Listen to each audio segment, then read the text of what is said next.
Where is the boundary between mythology and history? Mythology and history are like two different languages in the effort to understand the human past. History attempts to access historical truths based on facts, documents, and data. Mythology, on the other hand, is the symbolic and narrative forms of how societies understand the world, humans, and their existence. However, the boundary between these two fields is not a rigid line. Rather, it is a converging, poignant, sometimes overlapping, and mutually reinforcing distribution. History's criteria are generally proven and procedural. It attempts to distort or falsify original facts through tools such as archaeological findings, written documents, carbon dating, and epigraphy. The goal in this process is to present a pluralistic and critical explanation, free from subjective interpretations. Mythology, on the other hand, is the interpretative layer of social memory. Heroes, gods, and legends symbolize a people's knowledge, fears, and hopes. Myths exist not to be verified, but to be told and perpetuated.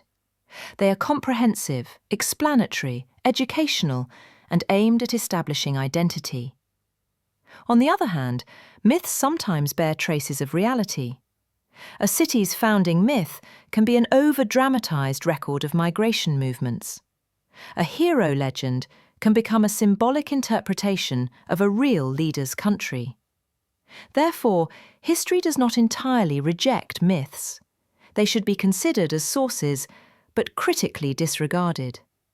Connections to the real world can be established by comparing the locations, events, or social practices in myths with archaeology and comparative analysis. The boundary continues where the magnitude of the boundary is established. Myth, as a form of collective memory, draws inspiration from reality, while history, for myths to be realized, must ensure the social connection and symbolic formation of myths. In other words, mythology and history are not mutually exclusive. They ask different questions. History seeks answers to what happened, while mythology seeks answers to why was it told this way. Ultimately, the boundary is methodological and objective.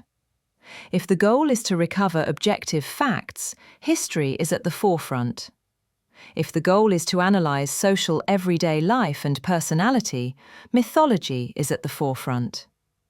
The most productive approach is to use these two perspectives together. Myths fill the foundations of history, but they also give them meaning. Histories illuminate the background of myths. The limit lies not here, but in the shared space formed by these two disciplines, in the rediscovery of humanity's past, both literally and literally.